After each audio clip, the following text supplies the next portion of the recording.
Hi everyone, welcome to another episode of the Risking It All podcast. Today's guest, we're delighted to have him on. It's John Conway, who's the founder of the Commercial Solar Exchange, and we got right into his story today about growing up in a mining family. His dad was down the pits in East Scotland, working his way through lots of little jobs, from picking potatoes in the field to, anything round about the village. Then his academic career, then he got into telecoms, Motorola, tech, and then into renewables, where he spent the last 18 years, which is how we've met John. Really interesting story with lots of places all over the world that he's worked in, and he also tells us how he got into Commercial Solar Exchange and founded his own business.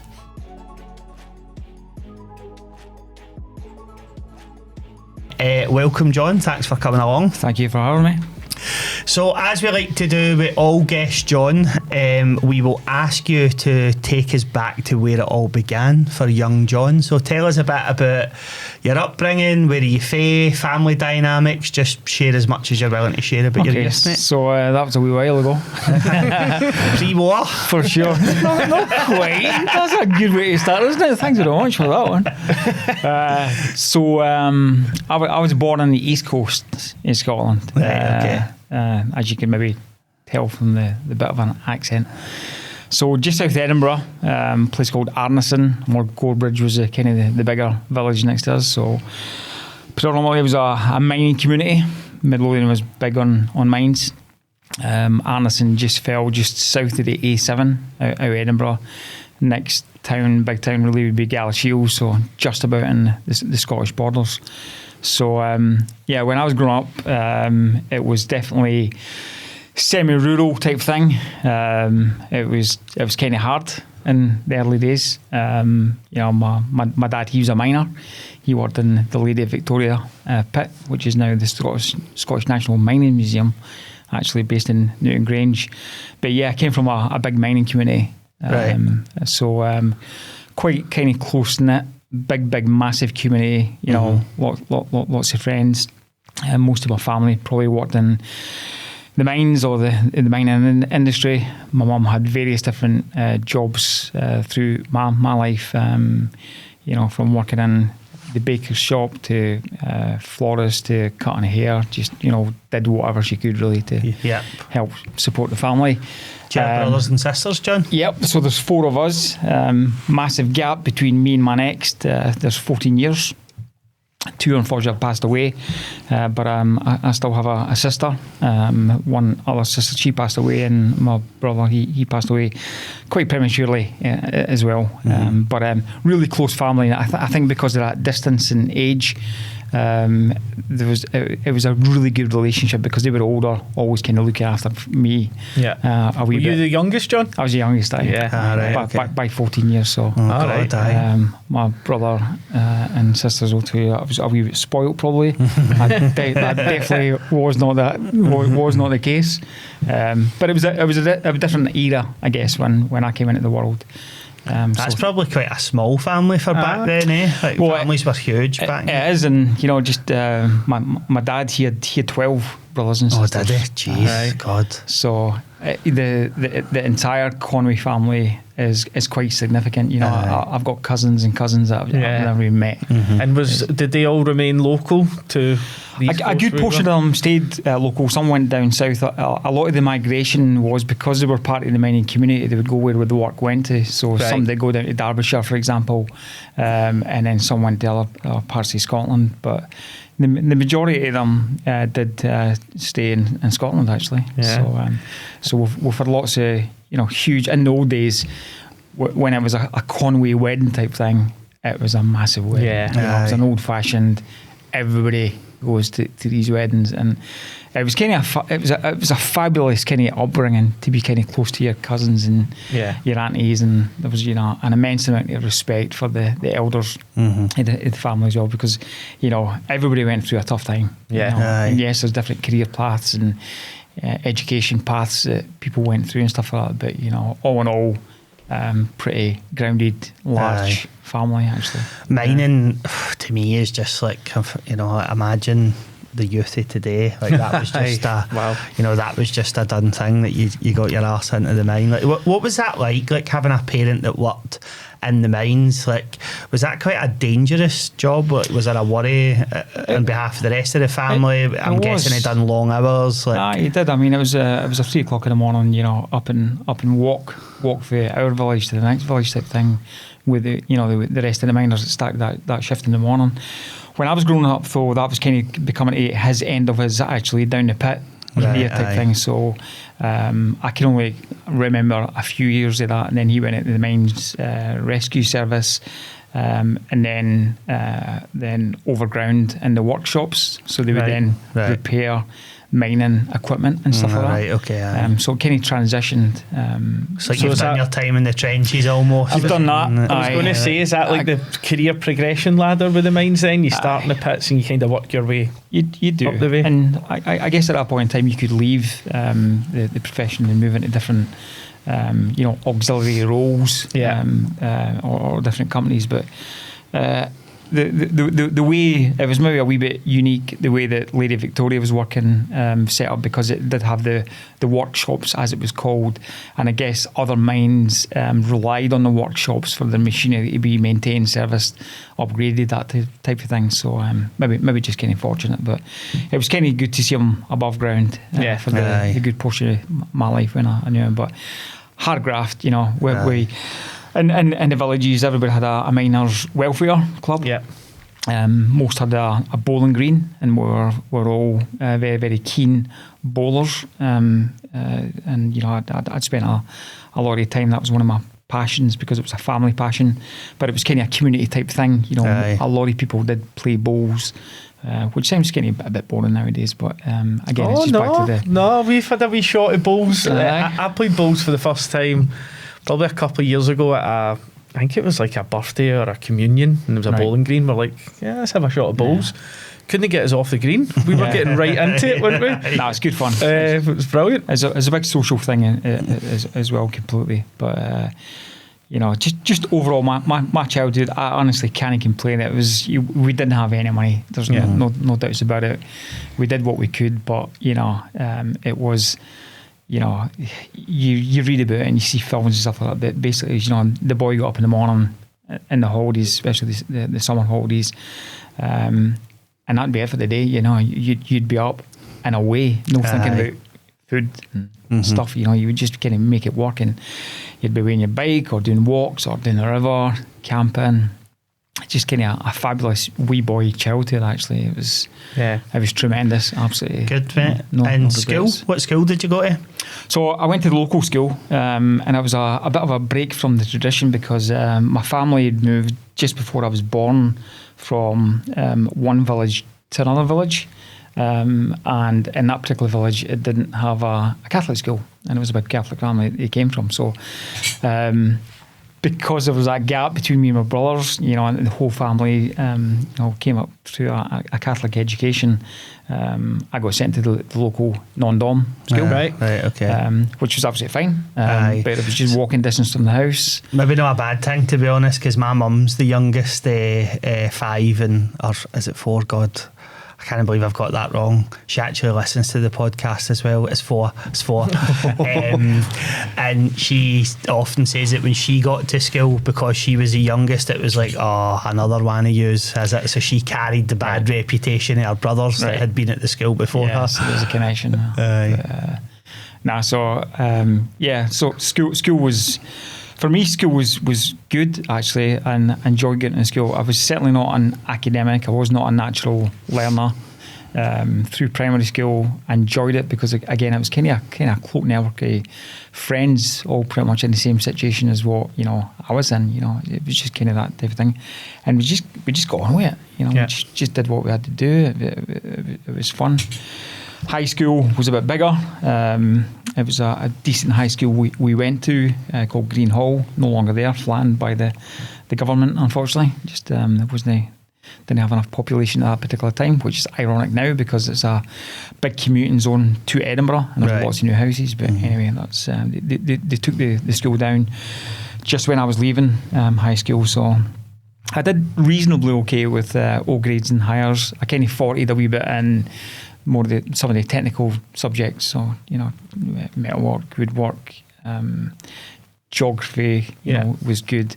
Wasn't particularly good at English, and I was absolutely dreadful at maths and arithmetic. Right, okay. And languages, just quite interesting. So the more hands-on, you could say, type of subjects, that's what you gravitated to. I did, aye. And might be a bit of mining blood in there after all. Maybe something. Actually, it was definitely, you had to fix things. And when I was a boy, and my dad had a hut in the back garden, and it was a wee mini workshop type thing, so things would get fixed as opposed to trying to buy something. So that was good. But I must say the teachers at the school, there were some local teachers who taught there in geography and the craft subjects, and they were so passionate, and they really cared about the kids as well. So we did lots of extra curriculum activities at the weekends. So we'd go on conservation weekends locally and up to Bankery and Cratties in Aberdeenshire, and we'd just do conservation projects at the weekend. So they gave up their time at the weekends to take a busload of kids up on a long weekend, and that was just fabulous. I always wanted to get selected for those type of trips. It was just good. It's incredible how much the world's changed now. I know I was being facetious at the start, but what era was this in? What decade are we? So it was the early 80s. Right, so okay. Just back to the miners for a second. Went through the miner strike like so many families did in the UK, and that was just horrendous. And you talk about kids nowadays and stuff like that, going through these kind of experiences, tough stuff. But kind of makes you a wee bit, Yeah, sorry, I was going to say, just for anybody listening, give us a bit of context to that miners' strikes, because that was massive, wasn't it, back then? It was massive. It was. We didn't really know what was going on, as kids, and you couldn't understand the politics behind it, and you could see it on the TV in the early 80s, and it was absolutely horrendous. There was riots, and and outside the mines with the police and the government and just workers just try to fight for their rights, really, and it was it was just a horrible period where you're pretty much families are managing just on a week-to-week basis, just with a steady income, and then that goes big time, and it affects the whole community, because everybody's affected by it. The local bakers is affected by it because there's no as many customers, because there's no money. So it kind of has that knock-on effect. So for small communities, having gone through that and witnessing the whole drama unfold and witness that as a kid, I was like, what's going on? Because it was very, very disruptive. You'll be shielded for that by your parents, but at the same time you're no daft. You can see things, and you get a sense that you were shielded. Things will be okay. We'll get there, and family chips in, helps. Schools help, the community support groups help as best as they can. But it's wouldn't I wish that one on anybody. Mrs. Thatcher would have been a popular figurehead in your household. We'll move on swiftly to that. I'll rescue you. Thank you. So, all right. Well, sounds like school, was enjoyable, but not non-academic through and through. Was there post-education beyond school, or was it just not for you and it was into the working life? No, I did actually. I went back into further education as an adult. I think it was probably I just got married, so it was probably about 28, 29. Right. And I went back to do a management degree. Right, okay. Through Reed Kerr College at the time in Paisley, now West College, Scotland, and they had an affiliation with Sunderland University, so they could deliver a degree. So I went back and did that, and that was kind of spurred on a wee bit when through one of my careers that I'd engaged in telecoms, and I'd managed to work quite a bit abroad in the telecoms environment, And I did have a wee opportunity to actually go to the US permanently to stay, but I didn't have the qualifications to get the appropriate visa. So this triggered about 28, 29, but I feel like there's probably a wee journey before that. A big bit before that. So we're gonna come back to that degree, right? But so school finished. Yep. And what did you do after that? So briefly, I went to college, and I actually have no idea how I ended up in college. It was a school decision as opposed to a family or a personal decision, and they said you should go to college and do economics and modern studies. So I went to Edinburgh to Napier, and I was a complete fish out of water. I can't even remember actually how I got to Napier in Edinburgh from the village I stayed in. Didn't have a car, nothing like that, so it was probably 2 or 3 buses to the college, and it didn't work at all. I just didn't have the kind of the understanding of what a college education would be, and the environment just didn't work for me. And I literally lasted probably maybe 6 weeks in the course.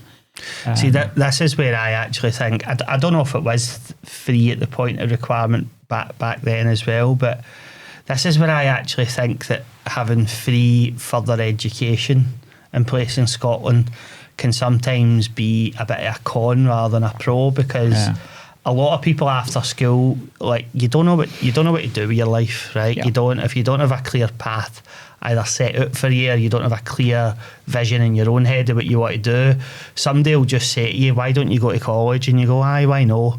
Whereas see if there was a bit of a fee involved and you weren't really bought into it, I think it would be easier for people to just go, do you know what, that's not for me, I'm not going to pay that, because I'll just get a job, or I'll crack on.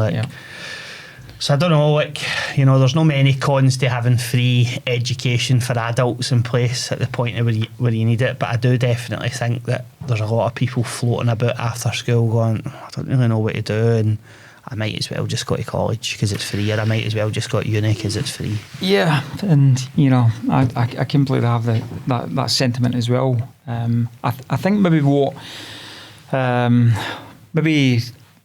what kind of happened in the background in my head was that from an early age I'd always worked, right? So like when I was 12, I think that's when I first picked up some part-time workings. So from I think when I was 12, I dug tatties in the October week, right? So, and a lot of the mining community did that, so a van would arrive at 5 o'clock in the morning in your village, you'd pile in at the back of a transit, just literally pile in the back of a transit van, and you take into the east coast of Scotland and you dig tatties all day. Aye. And that was great because it was good money. Lasted a short period of time during the school holidays, but I got that I got that gratification through getting paid at the end of it, right? And I always remember this because I was a wee boy, and you got a choice, or you didn't really get a choice actually. The kids got to do a half stent, and I can't remember how many yards that is, but say it's 15 yards. That was your trench. You would go back and forward all day, following the tractor, picking up tatties, and you'd get paid, I can't remember, £8, whatever it is, right? Or you get a full stent, and that was double the amount, but that's for the adults, right, okay. And you got double the money. And I was putting a half stent, and I went, no. I was pretty fit and healthy back then. I was like, no, I'll do the full. You can't do the full stent, son. I said, well, I'll give it a go. Did it, hard going, but did the full stent. So I managed to do that for the duration of the holiday period, and that was enough to give me enough money to buy usually always a new pair of jeans or two, a pair of trainers and a couple of tops, and that'd do me through to Christmas time. So so having that wee kind of part-time job then said, okay, I could probably do more because that's seasonal. So then I managed to pick up a paper and roll delivery round on a Sunday morning, and I was delivering probably good part of 250 papers and rolls on a Sunday morning, just all around the village, run by a guy in the village. So that was good, and that was kind of more money, but it was regular. And I thought, this is pretty decent. So what else could I do?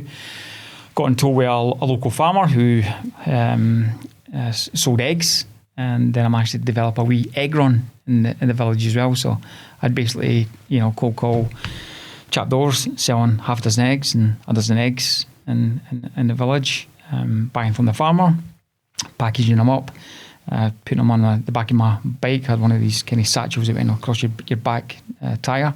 Delivered the eggs, probably Friday, Saturday, Sunday, all over the village. And back in the day, everybody baked in the small villages, so it was fairly easy. So did that, and that was consistent income as well, like that. And then went into things. When I started to go to high school, it was like, okay, go to the local Prestos and do the supermarket things. And Sainsbury's open in Edinburgh, so I was always kind of working part-time-ish. And I loved working, and I loved to get a wee drop money. And that sounds quite entrepreneurial, a lot of that stuff as well. You maybe didn't realise it at the time, but no, I didn't. That's quite an entrepreneurial, just door to door selling eggs. And that's maybe why the college didn't kind of work, because unknown to me, the psychology maybe just said, well, this doesn't kind of fit. Well, the way I think about it, just listening to you there, for the ages of 12 to 18, you were already used to, I'm going to put effort in and I'm going to get money back straight away. And one thing I think I struggled, because I'm a failed student in my early years as well, is I didn't have the vision or the long-sightedness to realise that the effort I put in now might help me in 5 years or 10 years. I was just like impatient. I want to do this and I want to put X in and get Y out. Whereas as I've got a bit older, I've started to realise you probably need to think a bit more longer term. But I don't know if that's maybe some of the bad, habits that people fall into by going to uni and not trying. They don't understand that. If your heart's not in it, you're not going to do it. No. If my school when I was 18 said go and do this, the likelihood of me actually doing it without making a decision myself is slim to nil. I think it's also because that transitional period into like further education typically happens at a point where you're becoming an adult as well. So it's like I can go to the pub. All my pals are out all the time. We're going to this dancing, and so all these things happen at the same time, and it's just easy to go, that's so much more fun than going to fucking college or university. It's like it does require proper discipline, and what 18, 19, 20-year-old has that in abundance. I couldn't agree more. Instead of my vision being I'll do a degree and I'll progress in 8 years' time, it was I'm going to go to the pub tonight. that was as far as my vision stretched. So, and what was I like to call it like proper job number one? So everybody does their wee bitty pieces, I guess. But what was like the first job that you got where you thought, right, this is it, this is my career? So the first job was in insurance, actually. So and that came about by the egg and paper round that I had. So the guy who did that round, his son worked for an insurance company, and they were also bowlers, so we kind of knew each other. And a trainee insurance rep's job came up with a company called Refuge Assurance, which has now been bought. It's one of the big companies now. And the trainee position came up, and I was approached when I was at college to say, would you consider coming in for an interview to be an insurance rep, a trainee? And I thought, okay, come in for a wee chat. That's fine. So I had to go into the next big town, which is Dalkeith. It's not a big town, but to me at that time it was the big town. One step down from Edinburgh. Went in, done the formal interview. Before that, my sister marched me into CNA. Got the suit. That surprises me. Normally it's borrowing the dad's. No, it just not. My dad didn't have a suit. A minor, I guess you've not got much for a one. tweed jacket and stuff like that. Probably, but so I straight into town. Nice suit. It was good. It was a good experience. Straight for the interview. And I remember the interview with the district manager at the time, Old Albert, Aberlonian, and he was strict as anything, and it was a proper, he's sitting with the coffee and cigarette and stuff. the big mahogany desk and stuff, and I was going, geez, God, that is crazy to think, isn't it? and it was, and it was proper like old school back in the days. You know, he was the district manager, and I respect. And I was like, okay, so interview went well because I'd been recommended by somebody who's already worked there, and I was given the opportunity of that job. Always remember the letter that I got with the acceptance or the job offer. Typed on a typewriter. Still got it in the house with my remit and my salary and stuff. And I thought, yeah, great, I've made it. I get to go to work in a suit. And I had to borrow a car because it was a job where you had to, in the old days it was you actually used to go around houses collecting money, collecting people's premiums. So it was an industrial branch, ordinary branch and general branch. So industrial branch was the old days, like maybe you remember like the Pru and the Co-op man, they'd come to the door, they'd collect your premiums for your insurance policy or your bond or your pension or whatever, hard cash every single week, and that was the circuit. But I was a trainee, so I had to go with a proper bona fide representative because they had the appropriate although they were had the appropriate certification and stuff to actually collect money and sell insurance. So did that for a bit and really liked it. I liked the engagement of going into people's houses in all different dynamics in 3 different regions, which opened me up. So it was Midlothian initially, but also in Edinburgh and then down the borders. So that was our book, as you would call it. You'd have a book of your customers, and you'd go around, collect that money, but because you were building up a relationship with the people you were collecting that money from, you would have an opportunity to sell additional products. So you could enhance the existing endowment policies or life insurance policies that they had, or if there was a newborn in the family, they would want to open up a wee endowment policy for the kid. So you would kind of have repeat business within that family. So building relationships with families in that particular area was really good. So that it was a good opportunity for you to then sell something to them if they needed it, and if it's appropriate, or if something new came on the market, you could kind of look after them. And back in the old days, that's kind of what happened. You kind of trusted your insurance man or lady to go and kind of look after them for an insurance perspective. So that was kind of a nice wee proper way into sales for me, actually. And then I progressed and I got my own book after passing the probation period and going through the internal qualifications that they provided. So I had to go down to Manchester. That was their head office in Wilmslow, big fancy insurance headquarters. Again, that was something I'd never experienced from coming up in a wee village. In the train down to the big head office, and again that was probably 2 suits that time to last a week, and introduced to the corporate world. Going on proper training courses and compliance and regulations, and what you can do, and I enjoyed that and enjoyed that training. Came back up the road, and then I got books in Midlothian and Edinburgh, and collected money and continued to sell. And I really enjoyed it. And that is my first ever introduction to sales was in the insurance industry as well. And obviously you've went from all your jobs up to that first one.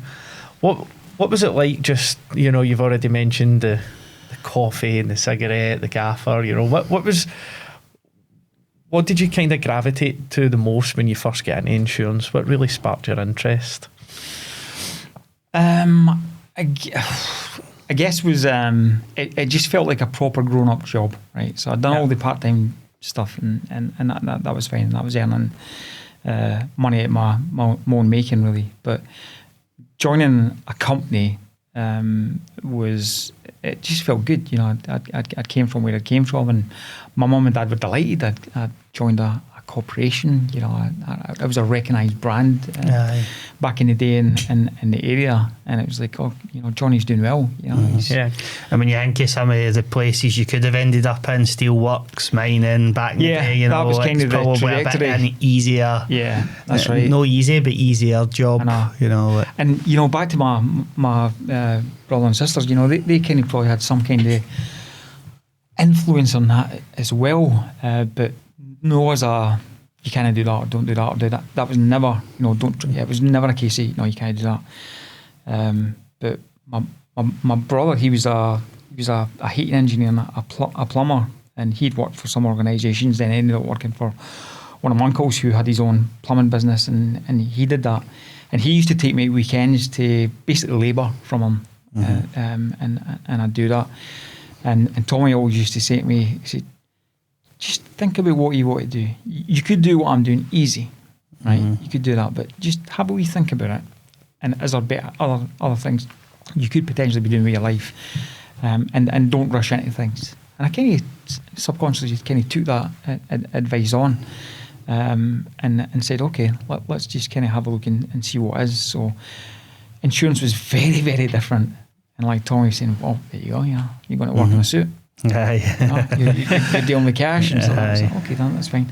And I remember actually one Christmas, diverse a wee bit, but a present that my sister and her husband bought me was a trouser press for my suits. And I said, okay then. So, and just a wee thing, but these wee things, I guess, in life just kind of, I don't know, subconsciously maybe start to mould you a wee bit to see there's possibly something a wee bit better out there. And it might even just be the small thing of the suit. You know, because like obviously people take it for granted now, but you know, back then, for your background, you know, walking out the door with your suit on, going to work's a big deal. Yeah, you know? It was. It was actually, you felt kind of proud actually, or I did, you know. And how long did the insurance gig last? What was next after that? So I started to get a wee bit itchy maybe after 2.5 years or so. So I was probably... What age are you by this point? I'm in your 20s? 21. 21, right, aye. 21. And I'd...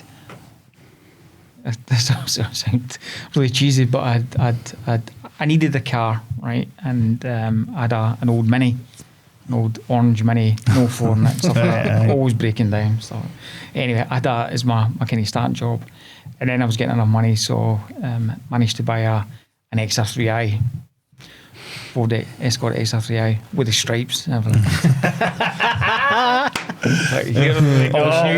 Loving this one. It was like super. You know, pulling up to the mum and dad's house with the XR3i, and I thought, oh, this is just fantastic. And so that was going good, and it was my absolute pride and joy. Loved it. And I wasn't a boy racer or nothing like that at all. I wasn't like that at all. But it was just, that was nice, and that was my reward for kind of working hard. And during the insurance game, I just kind of always had this, I wonder if I could do something myself, right? And just try something. And me and a friend, Neil, got together and said, okay, let's do something. So I chucked the job, resigned, sold the XR3i to get some money. We brought an old V12 Bedford ambulance. Right. God, I'm getting the idea. I don't know, but I'm pretty excited for it, to be honest, right? And initially we thought we'll make it in a grocery van go around the village, because we had one in the village in those days, back to selling eggs and papers and stuff, and we'll do that. And then we changed that a wee bit to say we'll make it into a snack bar, so we converted it into a snack bar, and we did that. But my friend Neil Dusty at the time, he'd already been doing a lot of part-time work in taxis, so we ended up buying 2 private hire taxis, and we set up a wee taxi business in the village. So we ran the snack bar during the day at industrial sites, and then had the taxi business starting to evolve. A couple of taxis, wee office, big CB radios, big massive antenna sticking at the office that we had, and that went well for a bit. But realistically, we realised that maybe just because the area we're in, there was just not enough money available for make both it of us, viable. right? And both of us just wanted a wee bit more. So it didn't last too long. It was a great experience, but it didn't last. And then an opportunity that came across at the end of that tenure that kind of probably has taken me to where I am today. But so that was your first moment of risking it all, I guess, and It getting was. rid of the salary and going for it. And were your mum and dad, were they quite nervous for you when you decided to do that? You know or what? Were they completely supportive? supportive. Good. Completely. And there was another couple of things we'd thought about, actually, I won't even talk about, that would have been bigger ventures, but that didn't quite happen. But nah, they were completely supportive. They were like, John, if you want to do it, just do it. We'll support you. And, you know, it's...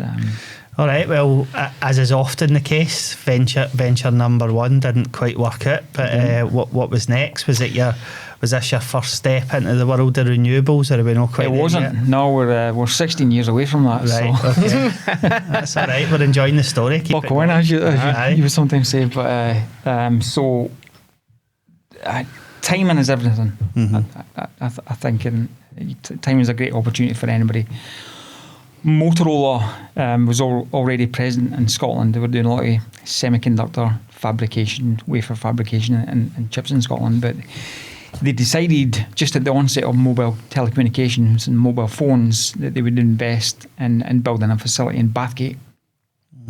And they built Easter Inch, which was a custom built, state-of-the-art manufacturing and distribution facility just in the outskirts of Bathgate at the old Leyland site where they used to build trucks. So Motorola came in and invested, and they were hiring big time, right? Mostly manufacturing production staff, so pretty much taking raw materials through to a mobile phone. And then what they did was they then packaged those phones up and then sold them all over the world. So it was a manufacturing and distribution centre. Massive. Back in the day when manufacturing products like that actually happened in UK shores. Aye. Yeah, I mean, Scotland was great for it as well. You know, with Silicon Valley, mini Silicon Valley in Livingston, doing all the chips and wafers and OKI, and you know, there's lots of foreign investors in Scotland. So manufacturing was big. Nat Semi, IBM at Greenock. It was in the days where probably a migration a wee bit from the mining communities and the death of steel and building cars and stuff started to decline. Tech was on the up and up, and Motorola were hiring through agencies. So I'd seen this advert, and Bathgate was quite a distance away from where I stayed in Gorebridge, but went for the interview in Edinburgh through an agency and basically passed their psychometric examination type thing. I don't know how I passed that one. Got through that, got through some of the tests, and then got offered a temporary position at Motorola. So I arrived at Motorola, big shiny building, and it was like an old Billy Connolly sketch actually in those days where I think he was offered, what do you want to do, welding or something else? I can't remember the sketch now. And it was like, what do you want to do, son? We've got manufacturing, where you're building the phones, or you got systemizing, which is basic distribution, packaging the phones. And I said, well, I'm not really too technical, and you know, manufacturing might be a wee bit of a step for me, so I'll take systemizing distribution. That's fine, okay. Go for that interview process. Managed to get a job in the systemizing department as a temporary worker. And basically what we did was, in the systemizing department, manufacturing would build the phones, lots of different types of mobile phones, send them through the distribution warehouses, and we would then package them up for the clients. And it was basically a production line. Usually 4 people on a production line, and it was as basic as, at the start of the line, you'd get a flat pack box, you'd make the box, you'd pass it to the number 2 operator on the line. They would put in the mobile phone and the antenna that you had to screw on. And pass it on to the next person, they'd put the manual. Next person, they'd put in the charger. Right? At the end, manual, packaged up, weighed, make sure it was the correct weight for that particular package onto a pallet. That was my job, right, as being one of those operatives on that line. And I wouldn't say I loved it, right, but the money was decent because the volume was increasing significantly. There was opportunities for overtime in night times and weekends. And I just, well, you know, I'll give them all. Mm-hmm. I'll give them all. And I enjoyed the camaraderie working with the people on the lines. It was a great laugh. It really was. The banter was brilliant. The West Lothian, you know, contingency was just superb. It was so funny. It was enjoyable to come to work and do that. But in that journey, you also got taught a lot with Motorola being a US company on compliance, regulation, procedures, processes, quality, that type of thing. Even at a very, very low end job, they were teaching you that and allowed you to go on courses and stuff like that. So that progressed well. But I took as much overtime as I could. Mostly because it was the money, but it wasn't. I wasn't down the mine, right? I wasn't doing a hard shift like that. You know, you were doing long hours and stuff like that, but it was okay. But I was learning, and I was starting to get connected to other people within the business. And because the business was still growing, there was opportunities that were coming up in Motorola, and I applied for an office job upstairs at one point. Because I'd start to kind of mingle a wee bit with the office staff upstairs, because effectively they were our customers. So we were packaging something up and it was their order that they were going to be shipping to Australia or India, wherever in the world it would be. So we'd start to build up a relationship with kind of the managers upstairs. And a job came up in the office it was open to everybody. I applied for it, and I was interviewed by people I'd worked with upstairs, and I was fortunate enough to be given a job in the office upstairs as kind of like an account manager type person, but it wasn't really a manager. It was maybe an accounts assistant type thing, looking after a particular area, so that when orders were received by the sales team, then processed through manufacturing into distribution, then those phones had to go somewhere, and the Motorola account managers would own an area, another Motorola area somewhere in the world, and we'd facilitate that shipment to go to somewhere else in the world. So at a very, very kind of early entry level, I managed to get a job upstairs with a desk and a computer, and started to kind of do more admin type roles. And would I be right in saying that's where you ended up meeting your good lady? Correct. In Motorola, is that right? It is. So so Claire didn't work for Motorola, but there was a lot of companies that were associated with Motorola, and she worked for a logistics company who shipped the phones from our premises to anywhere in the world. And it was so big, and the volumes were so big that they actually had implants. So businesses would take people from their organisations that supported Motorola and would implant them and give them a desk and an area within the Motorola facility, so that they could be really, really close to the business.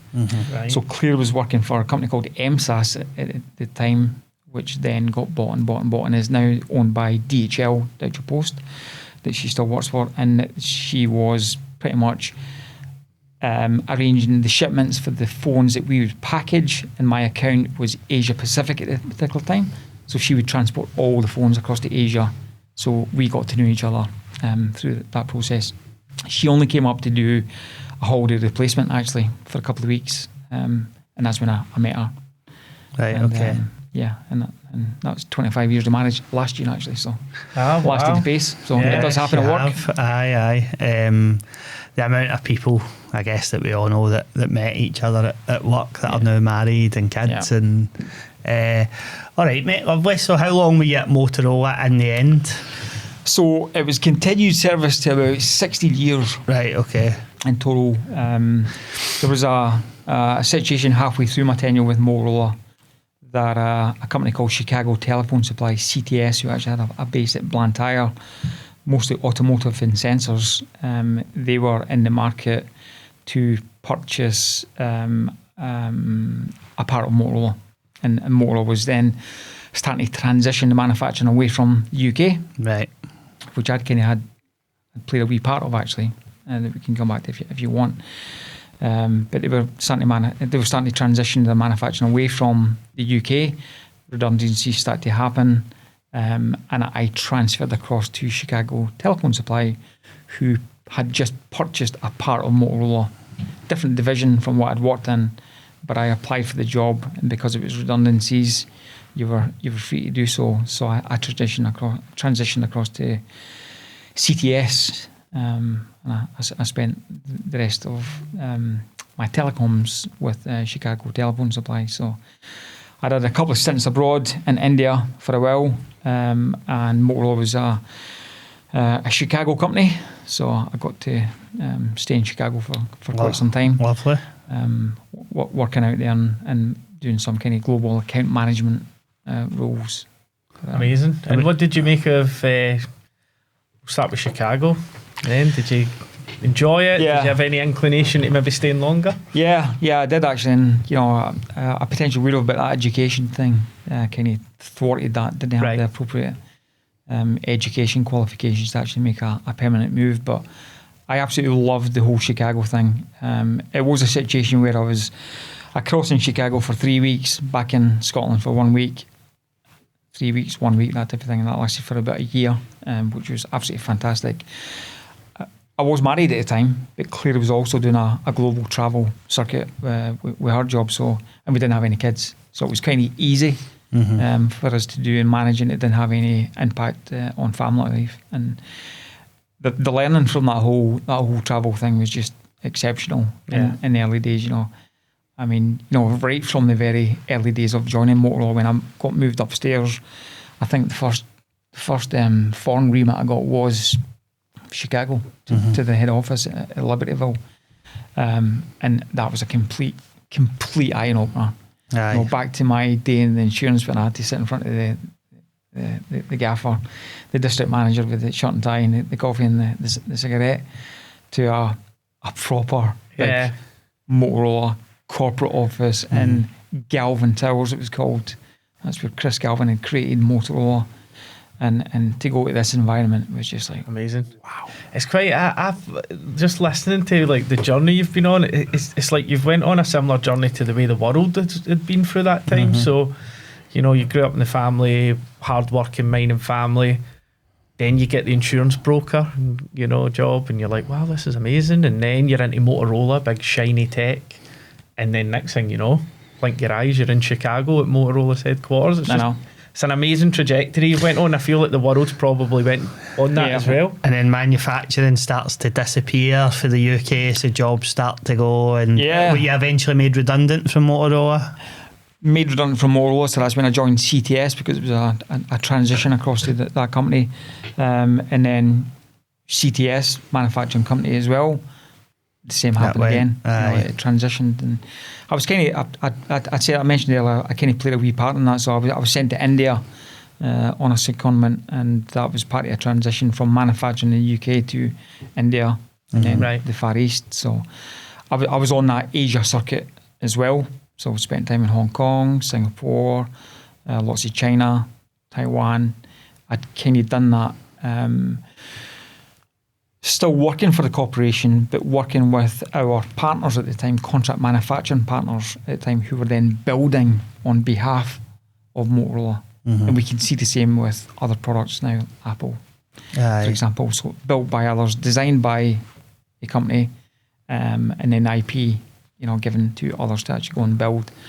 And that was just the natural progression of manufacturing at high volume, at high quality, at economic rates. I was kind of part of that wave, really. I always found that the strangest thing. I don't know what your view on this is, John, but I had a bit of that throughout my tenure at British Gas, when all the back office stuff inevitably got offshored to India and Pune in particular. And I had periods where, I was involved in that and helping offshore some of that work, and it's always a bit strange because it's exciting work, right? Because you're dealing with people in different time zones and, you know, getting to see other parts of the world. But the back of your head, you also know that you're ultimately taking work away from people here.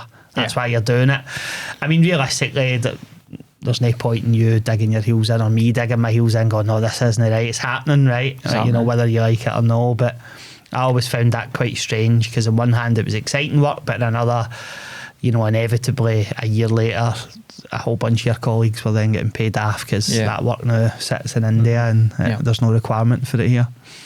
No, I agree. And it's you're right. You know, you can stick your heels in as much as you want, but global economies and global businesses and the economics just drive things in a different way, and you can either embrace it or you can get moody about it and be upset about it, but what's the point? Sometimes you just kind of have to ride that wave and that's it. And just look for different opportunities. If it's not going to be you, it's going to be someone else that does it. Exactly. And obviously learning about these big corporations, you know, I'm sure you've been exposed to a lot, having gone all around the globe. What was the key things that you felt like Motorola, the Chicago Telecoms company, what sort of key skills did you pick up working in such a mammoth organisation? A big one for me really was compliance and ethics. Yeah. Right. Because seriously, in the old days and working for American corporates, ethics was absolutely critical. Properly, you know, everything had to be ethical. And I've experienced potential non-ethical conflicts in those businesses, and I've experienced how they deal with those potential conflicts to avoid them, right? And seriously avoid them. And learning that and learning compliance has kind of always been ingrained in me. And then that goes back to procedural writing and processes that big corporations have followed to the letter to make things happen properly and make it successful. And I got that from a very, very, very early stages. I remember, you know, at the early stages in Motorola being shown basically the filing cabinet of the book of processes to tell you exactly, back to this, pack in the box down a production line, telling you exactly for this model going to this particular customer, this is exactly how everything has to be positioned within that box before it is compliant and signed off and allowed to ship. And I just got it. I thought, if this is kind of a recipe for success, then follow it. Why disrupt that? Or why not do it? And so, and then conducting yourself at business meetings in different countries and different cultures and different protocols, and being taught on how to kind of, you know, have that respect for different cultures and different protocols and different businesses, really, really helps to fine-tune me. I'm not speaking for anybody else, but fine-tune how I would deal with myself in a lot of different situations to make it good for the client, but also good for the customer, for the employer as well. Brilliant. And how did you, we know what you do now, and we'll absolutely be dedicating a bit of time to discuss that today. But what was your first step into the wonderful world of renewables, where you now, I guess, exist and have existed for a long time? Yeah. So that happened after a redundancy program at Chicago Telephone Supply. And that was unfortunate. I loved that job. I loved telecom. Loved it. Absolutely loved it. But I was made redundant. So I was given a kind of a short period of reflection, because I was going through a redundancy program, so I knew it was going to happen. And I was kind of sitting back with my wife, Claire, and kind of discussing what would be the next steps. We had kids at that particular time as well. Right. We'd just moved to a new village more recently, so we had the family dynamics going on. We had the mortgage commitments and stuff, so we're starting to get kind of serious, you know. It's like, okay, it's been good, but I need that to continue. But what's next, right? And maybe just because I've been through the whole mining thing and see that decline, and then, you know, went through the manufacturing thing and seen that no decline, just move on somewhere else. It's like, what else? And I just had that wee opportunity to be able to sit down calmly, collectively, with a cup of tea with my wife and have a wee chat, a wee think to say, what is next? Back to timing. Renewables, 16, 17, 18 years ago, was just starting, kick-started in the UK. It was there, and it was big in Europe, but in the UK, it was just kind of starting to emerge. And I thought that potentially could be an opportunity, but I knew nothing about renewable energy. So I started to do a wee bit of research and started to look at companies who were starting to get active, and the Energy Saving Trust were starting to promote renewable energies to a certain extent. So they were starting to get some traction on information flowing about publicly. And I started to look at companies. And then one company had just pretty much opened close to the area where I stay in, and they were starting to do solar thermal. So solar thermal panels, basically to heat hot water. Brand new business. Got speaking to the person, and was interested in their business, but also the technology interested me. I couldn't understand how solar panels could heat a hot water tank instead of traditional gas or electricity. Can I ask a question on this, right? I don't know why this has popped into my head, right? So nowadays I recognise how easy it would be to do what you've just done, i.e. you see a company, you get a bit of interest, you think, I want to speak to somebody there, you just go to LinkedIn, you find them, you send them a message, right? That wasn't about 16 years ago. So when you say, like, I seen this company, you know, how did you actually go about doing that back then? So physically, I seen the van. Right, okay. I seen the van with a livery, and it was parked close to the school where I take the kids to school in the morning. Right, okay.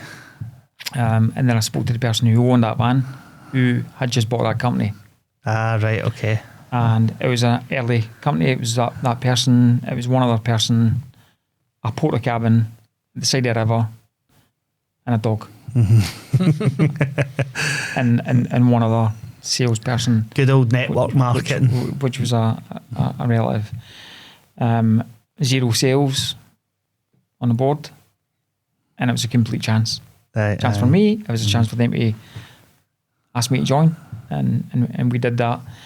And it was the early stages and the early makings of a really decent business, and solar thermal, which then progressed very, very quickly to solar PV, because PV then started to come on the scene with the various different incentives, mainly being the very lucrative feed-in tariff. Yeah. Right. And then the whole solar roller coaster properly started. And what role did you play in that business when you first joined? Purely sales. Sales, right, okay. Sitting on a couch, selling a product. It was hard to sell because it was heating hot water, right? So somebody's going to have to invest their money in a product that's going to heat hot water. And how can you show tangible savings in that to make the investment worthwhile? Really, really difficult sales. Solar PV is quite different because that's quite, it's not science, but you know, the projections on the financial savings is a formula. It's data driven. It's data driven. It's proven. It does what it does. It is solar thermal, very different. So it was a concept sell, really. And it was a difficult sell because you try to sell something that was quite expensive back in the day just to heat hot water. And then trying to get people to understand that as you're heating hot water for your energy consumption and energy bills across the 12 months of the year is quite a big portion. Everybody thinks it's just heat. Yeah. It's not. It's hot water as well. So doing that early conceptual selling and explanation of a product and make it work and get sales coming through the door. Once I started to get an appetite for that and seeing it could work, and you package that, I'll say it's a pitch, but it's not really a pitch. It's just the benefits and the costs and that type of thing, packaging that in an understandable way to someone who doesn't know anything about that technology, and then getting a sale at the end of it, but more so selling a benefit to somebody who's really going to make a difference in the medium to long term for them, was really satisfying, and I really liked it. So I started in sales, and we did really, really well, and we built up the sales to the point where a lot of sales were coming in, where we get new sales reps coming into the business, and then it became operations, because you've got a lot of sales. What do you do with a sale? You need to convert that into an actual physical installation. You need installation teams, you need certification, compliance, suppliers, etc., etc. So I transitioned across into operations, possibly because I had a bit of a manufacturing background as well, and I kind of understood that. And I definitely understood compliance, understood ethical selling, and I understood processes and procedures. So moving kind of into operations was a natural next step. Maybe knowing that technology, but the thought process behind it was pretty much the same. So I moved into operations, and then the business grew and grew. And what business was that again? Mind us. It's a company called Solar Power Scotland. Solar Power Scotland, right? Okay. Doesn't exist, but it was one of the early adopters of solar, thermal, and PV. Right. Okay. And then I left there, and joined a few different companies until I found probably the right one, which was Eco2 Solar. They focused on solar PV, and they had a specific client network, which was new house building developers. So like Barrett's, Taylor Wimpey's, Muir Construction, Redrow, the major house builder in the UK, they were starting to adopt solar PV for the build, basically through legislation-driven control that the government had put in, primarily in Scotland, where they changed the building regulations back in 2015 to say that if you want a building warrant, then you're going to have to make your new built house more environmentally friendly, and you're going to have to keep the cost of running that property for the house purchaser or tenant down to a minimum.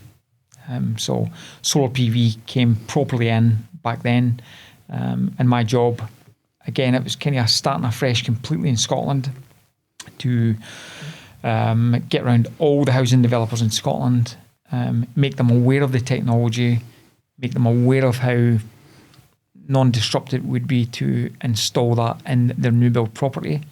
And they were anxious about it because it's a new trade, it's a new technology, it's a new cost to the business that they didn't want to adopt. And we had to kind of go through that consultation period for probably about a year to say, actually, you're going to have to do something anyway. And this is a good technology for it. It's affordable. It's proven. It is the right fit for your new build. It's probably the easiest option other than other renewable technologies that are available. And had to go through that whole network type thing for about a year. And then once we started to land contracts with the developers, it became a bit easier because we'd already kind of got through their objections and the initial sales hurdles that you go through.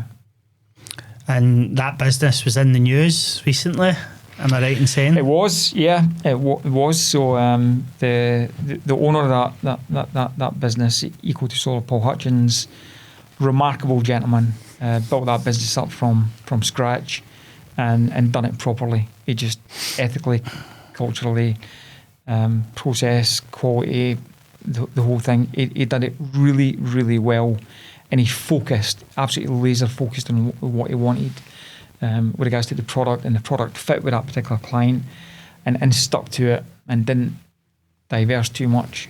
Did some commercial stuff, that's fine, but primarily just kept to that model, and it worked. And what he did was built the directorship around that, and I was fortunate to be asked to be a director, the operations director for that company for a while. He would give the autonomy to the directors to run that business. So Paul was absolutely fantastic in what he did, but he trusted the directors of the business to also run that business.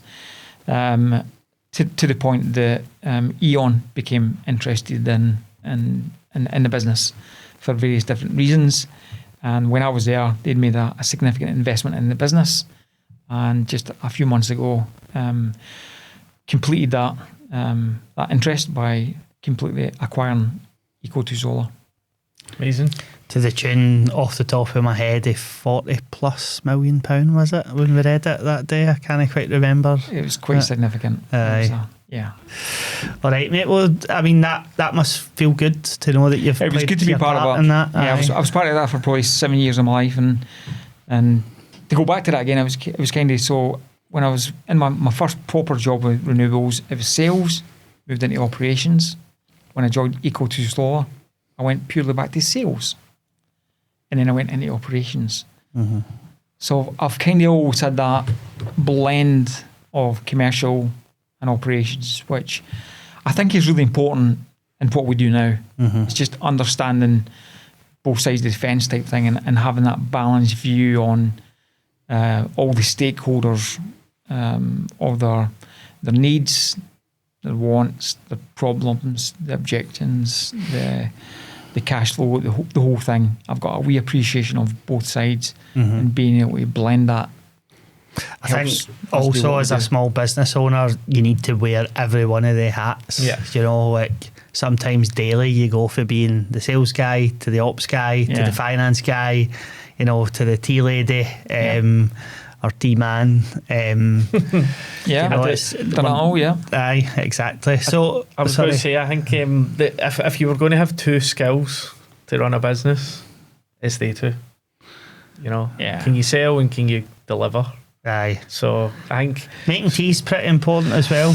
Delivering tea could come under could come under operations, I would say. I think I was actually taught this. I've got two proper business mentors in my life, and those come from telecoms: Keith Chapman and Randy Lewis, Motorola and Chicago Telephone Supply. And some of the stuff that they taught me is always embedded in me.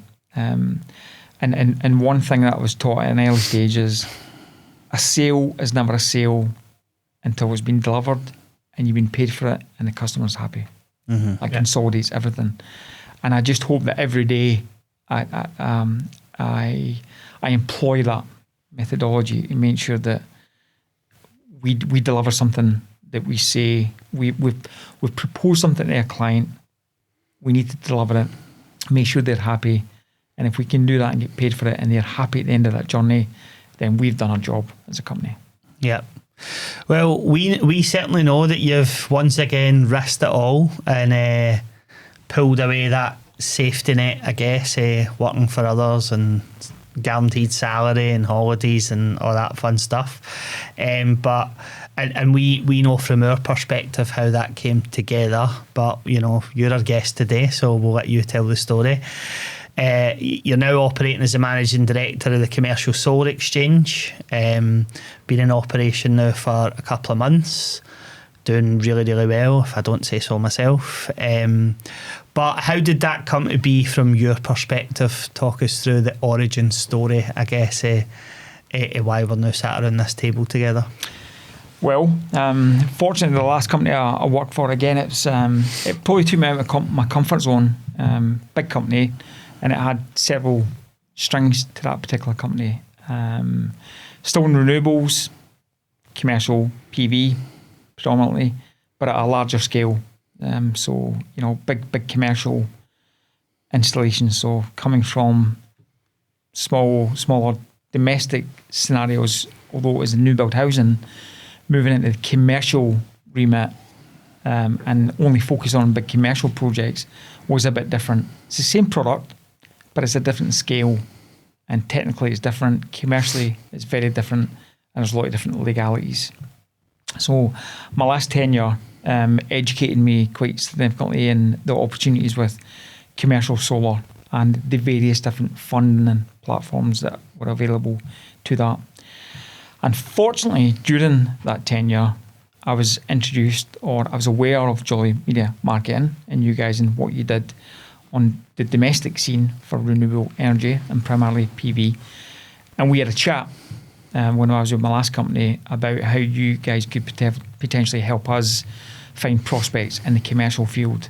And that was an early discussion that I think was enlightening for me, certainly, and possibly for you as well, because you were very good at what you were doing. And commercial solar PV was exciting, but probably not properly on your radar at that particular time. So through the last company I worked for, we came to an arrangement where you guys found prospects for us to develop into sales. And that's how our relationship started in the early days. And I was pretty impressed with what you had set up. I've been exposed to a lot of things in renewables and telecoms, but I'd never been really exposed to marketing, and specifically digital marketing. And I still don't understand what black magic is. Witchcraft. But you do it very, very, very well. And I was really impressed with that when we first had our initial chats. And that led us to a discussion later in my tenure with my last company with yourselves to say, I'm probably going to be leaving and looking for something else. And I don't know what that something else is. I've always kind of had it in the back of my mind through the years that I could probably still do something by myself, but you know, that's me, 16, 17 years into renewables, 16 years before that, so 30 odd years in the corporate environment, thinking about doing something myself at this stage in my life and career.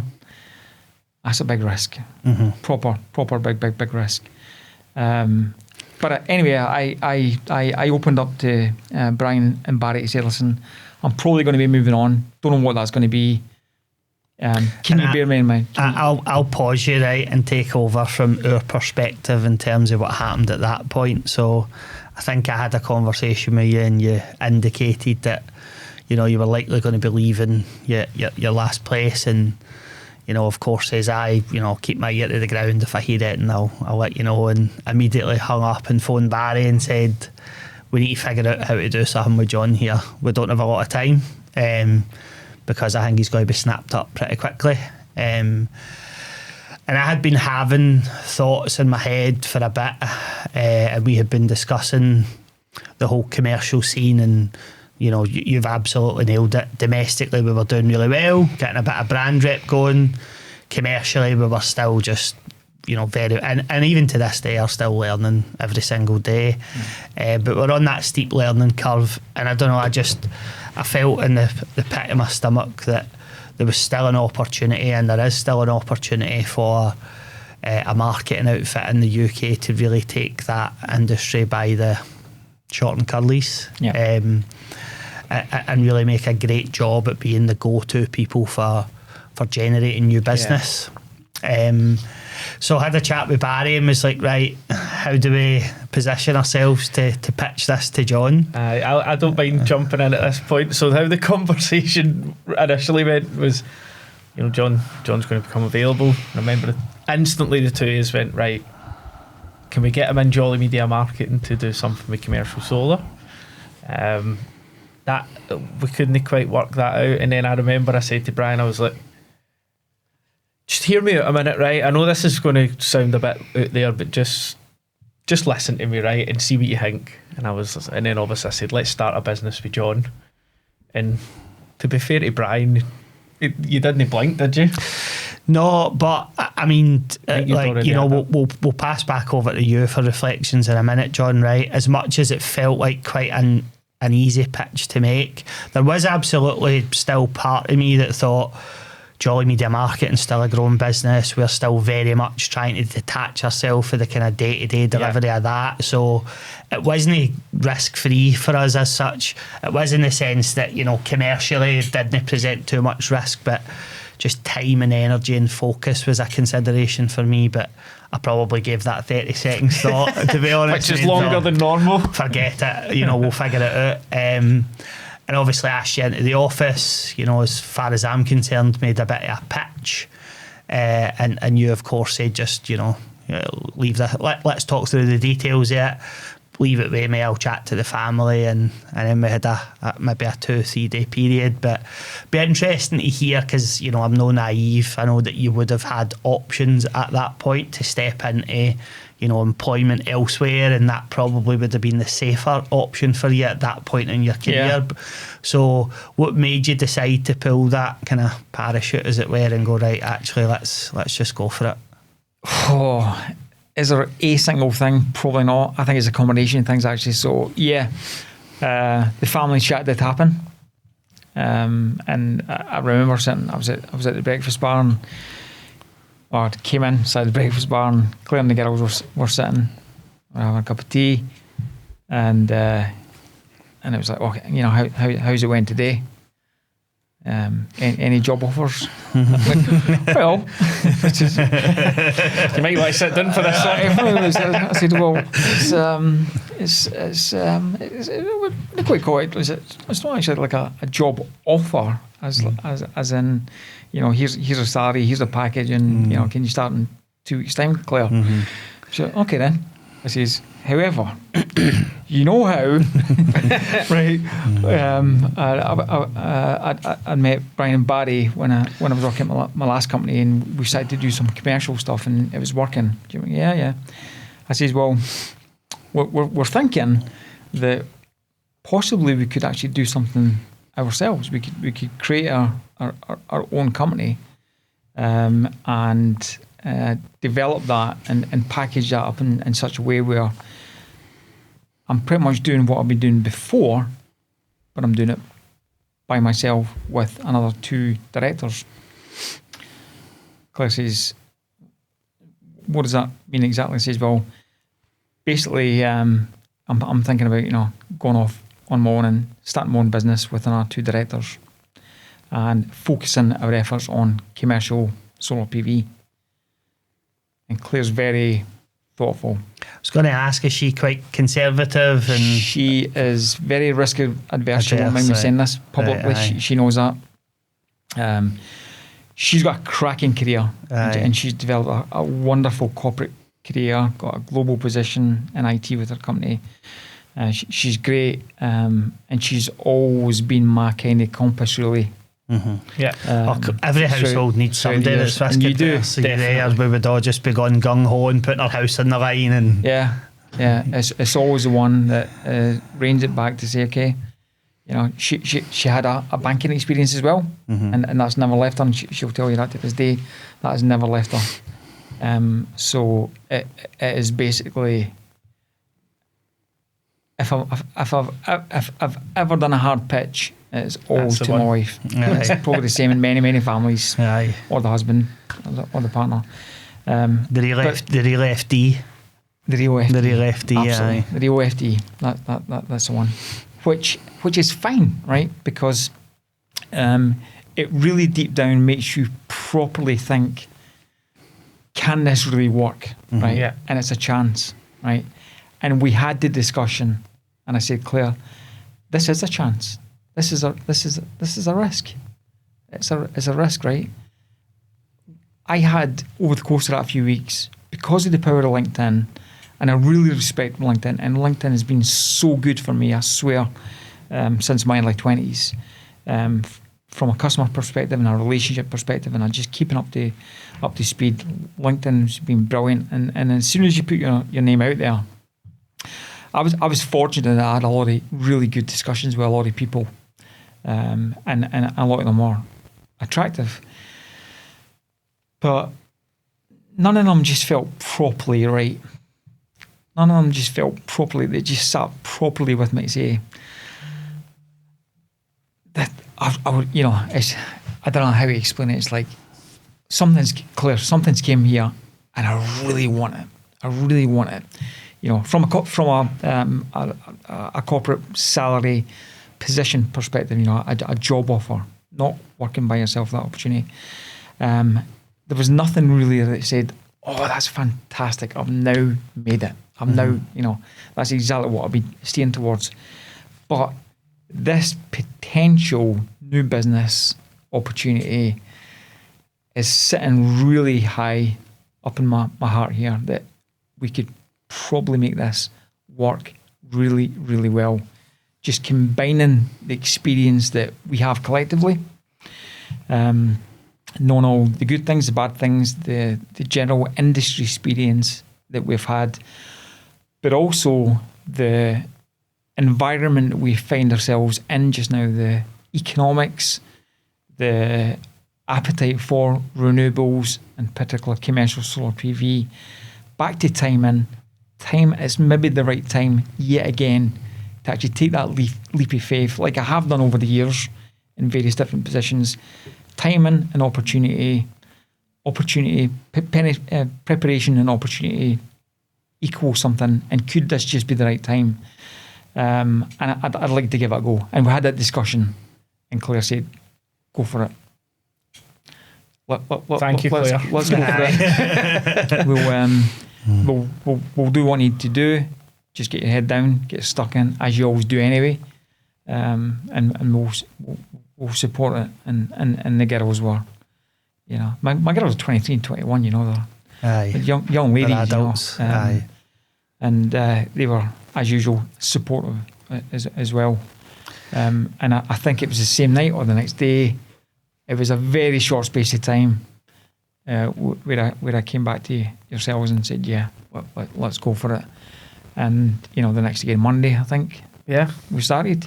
So put that in, first of all, thanks, Claire. And thanks, John, for listening to us in the first place, because, you've probably underplayed that, but you would have had all sorts of offers out there, and you could have easily took a great job. So suppose thanks for showing the faith in us. And that was around about mid-February, I think it was. Was it around about then? Where are we now? I think it was the first week in February, I think. Was it first week in February? So just to put that in context then, so the first week in February you have the chat with Claire. Yep. The week after you come see us again. We're now recording this the first part of June, first week in June. In that space of time, talk us through what's happened. Well, it's been amazing, right? So that first whole month, I guess, was down to yourselves really, because we need to break this business into a couple of segments, big segments. One is that you need to attract prospects from a blank sheet completely. Then we need to identify two sets of customers. One customer is who we sell those prospects to, but you need the actual physical commercial prospect in the middle there to say, yeah, we got a roof, we got a business, we're struggling with our energy costs, we need to do something. So it starts to become a bit of a jigsaw type thing. So there's a lot of kind of things that needed to happen within those first kind of critical 46 weeks of building a platform that allowed me to properly commercialise the business.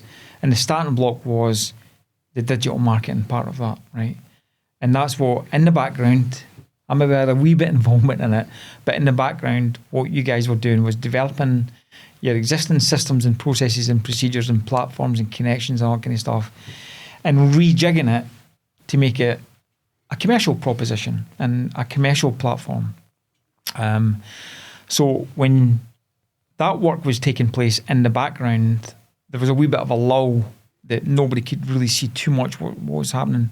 But what did start to happen was back to this conceptual selling, where I was going out to commercial PV installation companies who maybe I've known, worked with in the past, maybe they were competitors, maybe I've worked with them, or brand new to the network, to make them aware of what our vision was and what our business model was going to be, without actually having something tangible to sell. It was a concept. Yep. And we developed that. So we had the early engagements with our partners, which was just that. It was just a discussion. It was just a conversation. And it was just a what if. It might happen. It might not happen. But we think it can happen. So we're really, really fortunate that the way we packaged the proposition and the pitch was appealing, and it got an appetite for at least to allow us to have these discussions with our partners at the early stages, for them to be at least interested to hearing our story, what we'd like them to be a part of. And through the course of a very, very short time, I'd say probably 6 to 8 weeks, we'd started to develop relationships where commercial PV installation companies were actually signing contracts with us to say, yeah, we would like to be part of your network because we like what you're talking about. We like your vision, we like your model, we'd really like to be a part of it. But we still had no sales. We still had no tangible product that was going to help them financially or get them onto roofs to do installations. It was all it was all a vision. It was still a vision, but it was a passionate vision that we really deeply held to say we can make this work. You know, we're going to give it our absolute all, day and night, weekends, late nights, early mornings. We'll make something happen. So we went through that whole process of identifying the installation teams in the background. Brian and Barry were working on the digital marketing campaigns and the appropriate channels that we could do and test and get that all set up. And it honestly opened my mind to the amount of different layers and different levels of digital marketing that needs to be appreciated, and the expense of that, and what is right and what's wrong and what will work and what might work, but pulling that all together. That was all happening in the background, and we were just kind of hoping that we could just pull that together at some point and deliver a product. So as that was going on in the background, we're just teeing our commercial partners up to say we're just about there. And I think we launched the first digital marketing campaign the first week in March, I think it was, roughly. And it went out. And we slowly started to get some traction. So we'd market it out to commercial enterprises across the UK. We were getting some interest that was coming back to us. And then we would then engage with the prospect to discuss what their needs were, what their energy costs were, what their business looked like, just understand their needs, and started to get comfortable with that conversation, how we discuss that with them, because it's new to them. The technology's maybe new to them, but the proposition that we have was new to them as well. So we're not installing something for them. We're entrusting our partner to installing that. So that's a whole discussion of gathering information from a client at the early stages, which now, retrospectively, is really good because you're not selling something straight away. Mm-hmm. You're engaging in a conversation and discussing what a client's needs are without asking them for money. And I paused there deliberately because that is so important, because that can sometimes be a complete, we don't want to talk to you, it's spam, we're not interested, and stuff like that. It's a discussion about their problem and how they can secure their energy for the future in a better way, and also enrich the profitability of their company, reduce their operating costs, and by default, be better for the environment. So it's actually quite a good recipe for a nice cake, but you need to break it down and you need to explain it. And just by having that soft consultation at the early stages, you're building trust, you're showing them what we can do. And so far, these conversations have been really enjoyable. I love having these conversations with prospects because you can show to them that you can actually help, right? Without even talking about money. Because sometimes it's not about money, it's about the product and the service and that whole journey. So that's kind of one bit. So if we can capture that and then take that information to our partners who are actually going to be doing the installation. So we start to have the discussion with the partners to say, listen, we've just spoken to this business. This is their needs, this is requirements. Maybe this is some of the technical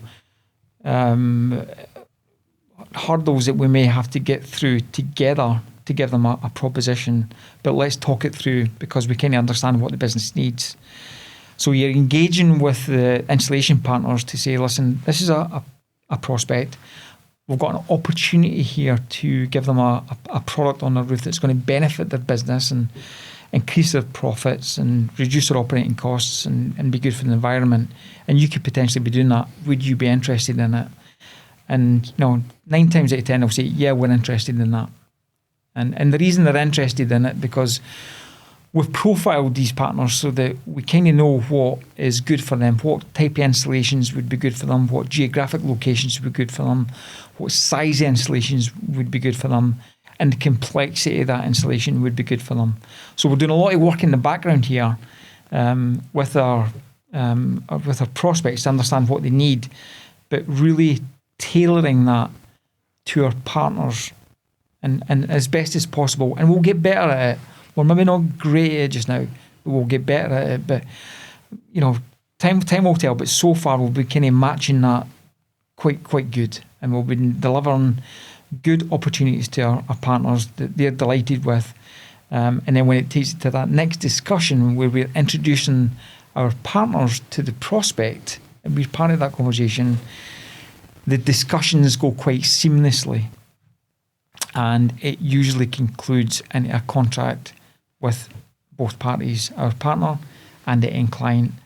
And over the last couple of weeks, we've started to see that actually becoming a physical installation where the customer's really happy with the end result in a short space of time, and our partners are happy because they're delivering a product physically to a property.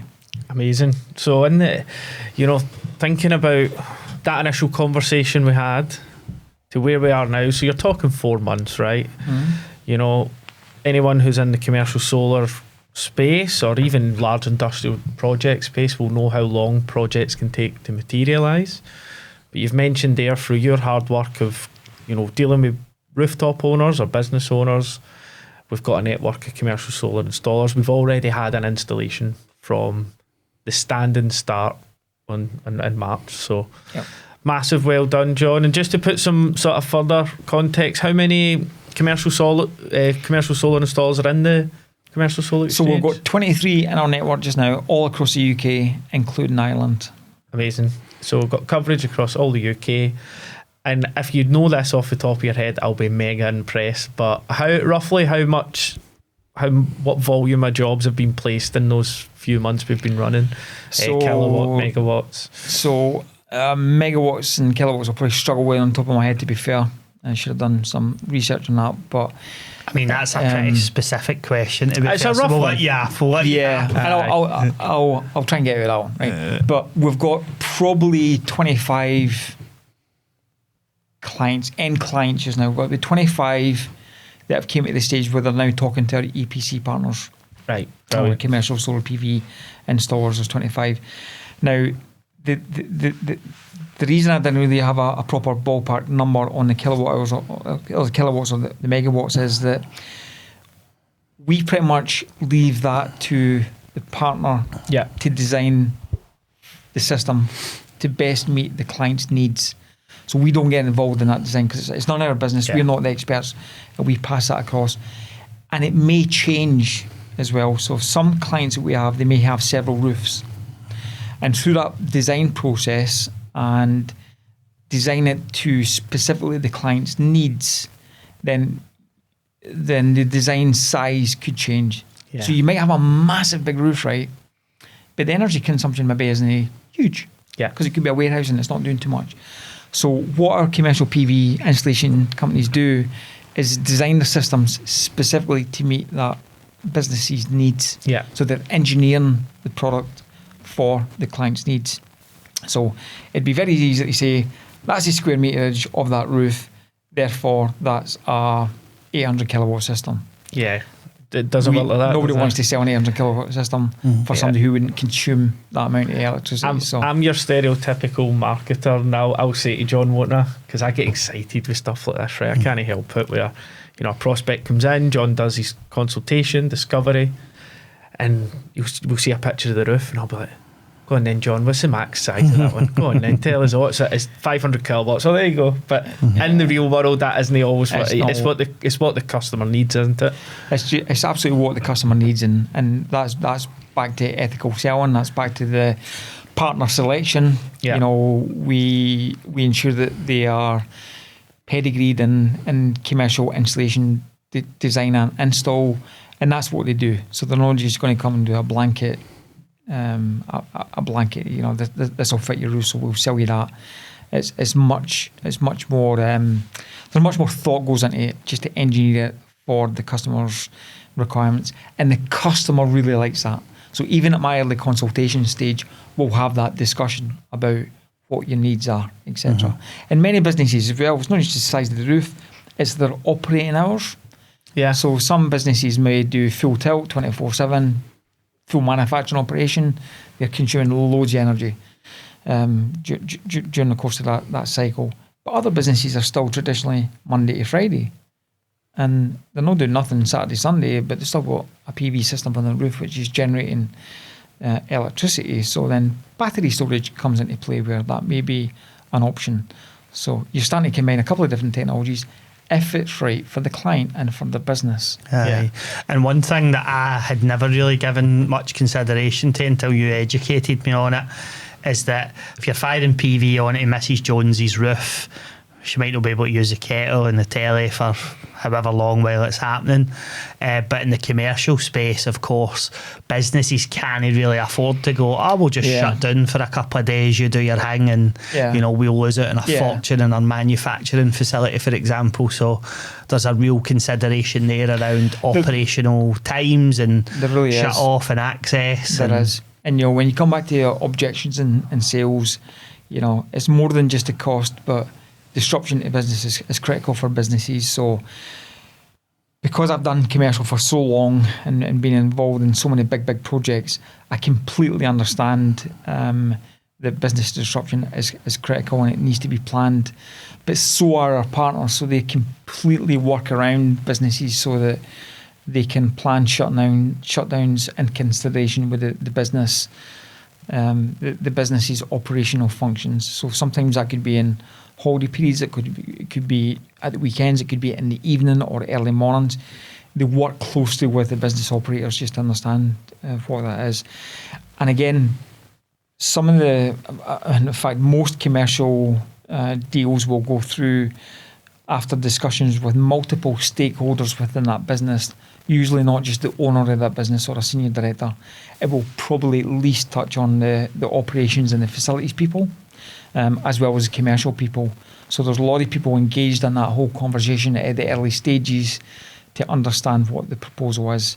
Because to be fair, commercial solar PVs is a big spend. Yeah. And it will more than likely go to board level approval, and it might have to go to a couple of board approvals to get it to a point where everybody agrees. That means that all objections has to be overcome through that process. And our commercial partners are used to that. They're in the commercial space. They understand it. Yeah. They need to make sure that all questions are answered efficiently, and they work with the clients all the time. And you're well versed in that as well, aren't you? So, yeah. And again, just kudos to you, John, having that one be installed in such a short period of time as well. But one of the questions, you've taught myself, and I've not said much, speaking on Brian's behalf, but I'm sure you've taught him loads about commercial solar as well.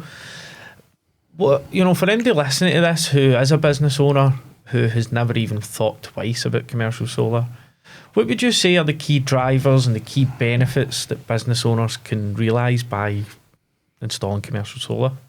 Yeah, I mean, there's two big things, right? The first one, rightly or wrongly, is always financial. Yeah. So immediately when you turn on a PV system on your rooftop, immediately you're buying less electricity from the grid by default. It just happens. Yeah. So you're reducing your operating costs for your business. Yes, you've got a capital expenditure. If it doesn't go asset finance or power purchase agreement, there is an expense in there.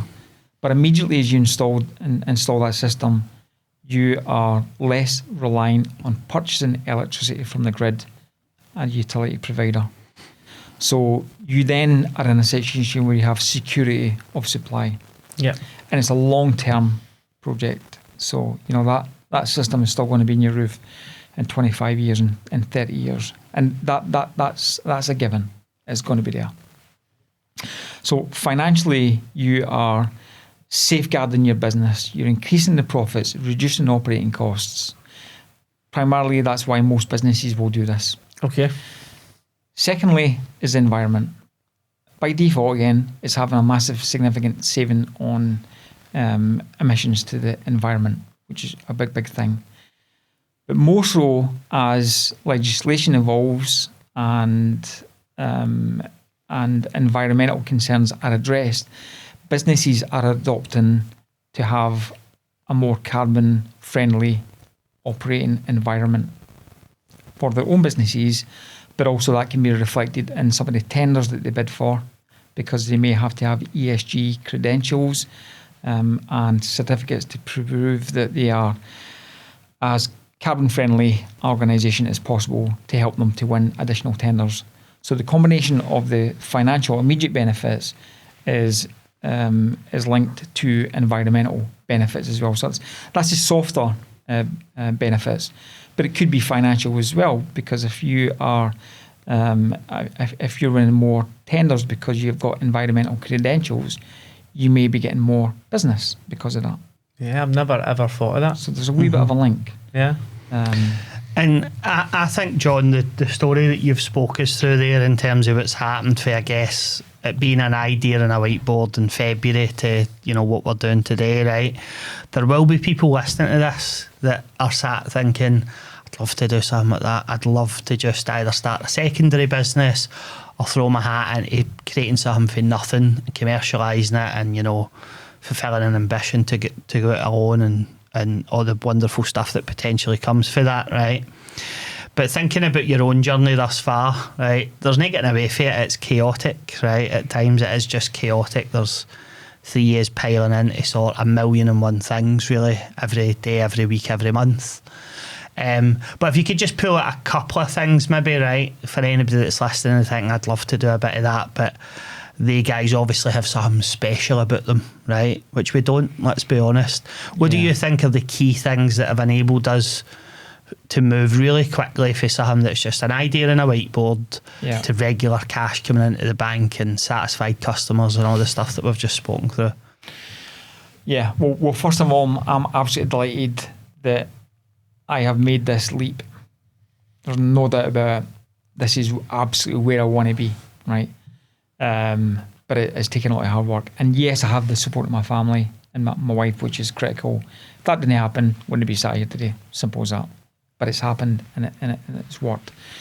For others considering doing something like this and being where we are today, I think the first and foremost is you absolutely need, whatever it is, you need to be absolutely passionate about it. You need to believe in it, right? And have an understanding for it at least. I think that's number one, right?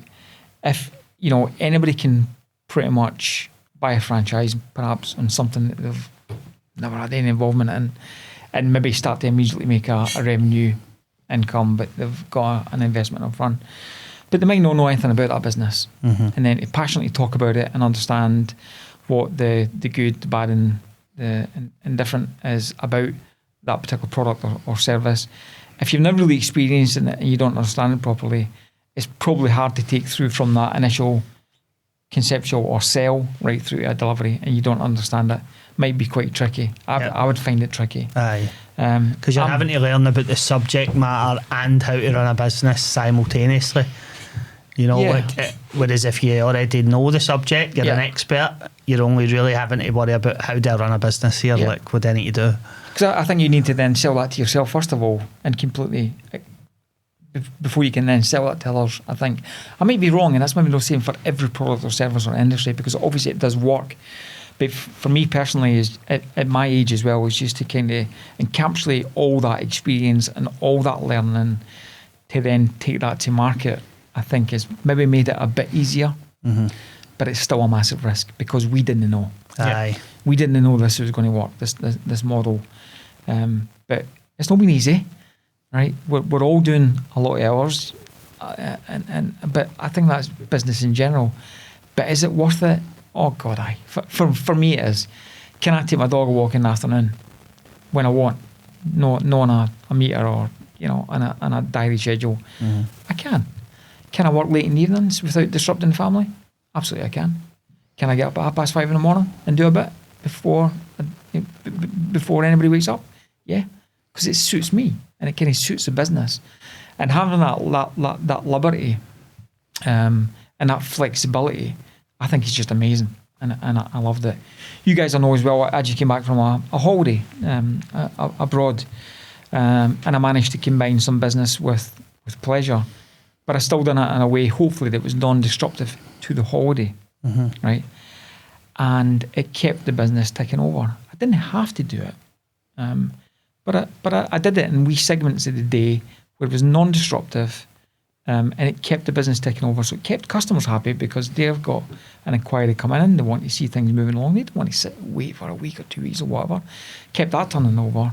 And then for me coming back from a holiday, kind of having that big backlog of stuff to kind of deal with. There's no Sunday night fear because you've been no Sunday night fear. It's a horrible feeling, right? How many people have a weekend fear? A Sunday afternoon starts to come in, and you're starting to, I've done it. It's like, oh my God, Monday's round the corner, and it's already eating into your Sunday. And so I didn't have that now. We've all got our pressures in life, and we've all got our business and personal stuff that we need to deal with. But being a business owner and having like-minded people within that business, which is really key, I think, is just so invigorating, and it just gives you that motivation, that drive on a day-to-day, hour-to-hour basis.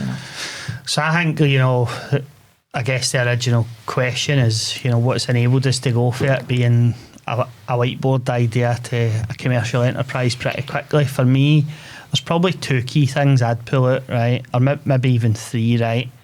We've had a lot of people on this podcast that will warn against getting into business with a partner. Yeah. Just due to, I guess, spoiled relationships that they've had personally. And I don't know whether it's just because it's all I've ever known since I've stepped into business. I don't think I could ever do this without a partner. I really don't, because, and I don't know whether that's a shortcoming of mine. I'm just not as good an entrepreneur as other people that can go it alone and wear all of their hats. I just don't have that in the locker. I have stuff that I'm really good at. I have stuff that I'm pretty shit at. And having partner, or even if I'm good at it, but I just hate doing it. Yeah. Somebody else enjoys doing it more than me. Yeah. To me, just having the right partners where there's complementary skill sets, and you can actually sit around a table and just share problems and go, how we got to sort this. I honestly don't know how I'd do that without having partners in place. It'd be really, really, really tough. And then second, I think it's actually recognising that it doesn't take anything special. It really doesn't. It's just experience helps. But rolling your sleeves up and just getting on with it is paramount. It sounds like such basic advice, but so many people suck at it. They just procrastinate and learn and learn, and I'm going to study this. I'm going to watch other people that do it in the space. And, that's why I actually think that, coming back to you risking it all again, right, where you pull away that safety blanket, you have no choice but to just get on. Otherwise you're not getting paid. It's as simple as that. It's as simple as that. You can't sit in your arse and no do anything. You need to constantly take action to drive the business forward, to produce revenue so that you can pay your bills. Couldn't agree more, really. I was, when you're looking at what we've just done, all we've done is just grit our teeth and get on with it. And I always remember a quote. I used to work with a guy called Eddie in NFU, if you do listen to this. And he would always say, don't let perfect get in the way of good. No. And I think that's something that we carry quite close to our hearts. Perfect will come through time. But if you chase it for the start, you'll just do hee-haw pretty much. No, I mean, I completely agree with your sentiments, and I think that's why we work so good together. There's not a lot of red tape, we know that, right? Yes, there's compliance and stuff, that's fine, but with regards to red tape and moving a business forward, previously when you work in corporations, there is protocols and there's stuff that you just have to go through. There's a form to fill in, there's a portal to fill in, right? There is, right? And it stops you and it holds you back. We get up in the mornings and we react. We're experiencing that on a weekly basis where I maybe think I maybe know what it is, and I'll put it out to you guys to say, what do you think? And you just give me your opinion. I'll look at that and say, that's probably a better way to do it, actually. That's fine. I'm not precious about that type of thing. And I think that's maybe what holds some people back as well, is perfectionist and being precious about your business or your your methods. I'm particularly not. I just want to do the right thing. And if there's an easier way to do it that gets the right result for the customer and for the business, then I think that just helps the business. And I think that's what we managed to do. Aye. Well, what I'd say about that, John, right, is, and you have this in abundance, right? But again, I think if you're going to make true partnership work, you need to have this in the locker. You're very coachable, as I would call it. Barry's very coachable. I can throw a hissy fit from time to time, but for the most part, I listen, right? But I think to make true partnership work, you need to be coachable. If there's ego involved and it's I know better because I've done this longer than you, that's when partnership starts to crumble. I guess I think anyway. So going into it with your eyes open to, I might have all the experience in the world in one particular area, but I don't know it all. I think that's why it just feels like it's working quite well. And sometimes, even when you do believe that your way, in inverted commas, right, is the right way, again, to make true partnership work, sometimes you just need to concede. Yeah. Right? It's like any other relationship. You can't just have it your way all the time. There's small occasions where you don't disagree, but just Barry might think one thing, you think another, and you don't necessarily need to bend to it, but sometimes it is just a wee right. Let's go with your way actually, because we don't need to be precious about it. I think that's really from our experience working together. Obviously, we've been pals for a long time as well. Yeah. What I found happened naturally through time, and it's actually happening with us three already, is here's what I think, but you make the call. Yeah. Mm-hmm. Is the kind of end sentence that happens with the vast majority of their stuff or their conversations, and that just is through trust and just allowing each other to run with it. So finding a partner that, if you're thinking about a business and you want to get a partner, is finding somebody you trust and ultimately allow them to do what they do best. Like I do see, I see crazy things like I'm in quite a lot of like social media forums, right? A couple of business forums, and I see people posting in them saying like, I'm looking for a business partner. I'm like, that is the worst way ever to find a business partner. I mean, we didn't know each other for a really long period of time, right? But my advice would always be, there needs to be some form of relationship. You need to be able to judge who it is that you're getting into business with, their characters, the ethics that they operate, all that stuff that we've spoke about. Like, I just think if you put yourself out there to go, I'm looking for a business partner, I've got this idea, that's why partnership doesn't work. You've no idea who you're getting into bed with. And then suddenly 3 months in, you're like, oh my God, what's this happened? Guy's a rogue, or this guy's a terror, do you know? So I would always advise people, spend a bit of time with anybody that you're considering getting into business with, and make sure that the important stuff aligns. But wrap them up on the old commercial solar exchange. We're ultimately still just a few months in, still a pretty immature business. Things are getting going now. The service is good. We feel like the model's working. It's just about scalability now. What's your vision for commercial solar exchange over the next 1 to 3 years? Where do you think we can take it? Yeah, I mean, I don't think there's an end line for us really. I think the business is completely scalable. Certainly in the UK, we've proven we have a model. We need to fine tune it a wee bit. We know that's fine, but in essence, it is working. It's working. We'll make it better, and we'll get the volume higher. But for me in the UK, where we are just now, we will grow this business through more people for sure. That will happen once we learned our wee bits, and we've already admitted, that we're no precious to our own individual roles. I'm with you. I think it was you said, Brian. There are other people who could probably do a better job, certainly than what I'm doing. No doubt about it, right? We need to attract those people into our business, and we'll grow that. And by growing it that way organically, you will then grow sales, and you'll have a bigger footprint, and everybody will be happy. Hand on heart, I think we can definitely do that. With regards to scalability outside the UK, absolutely. We've spoke about it. I think we know the next market. What we have is not a unique product or technology that is a UK product. It's not. We know that. We know that there's endless opportunities out there. And if we can just package this, what we have just now, tweak it a wee bit, not too much, and then take that and expand it to where we want to in a controlled, targeted fashion, then I think the future for commercial solar exchanges is set. Yep.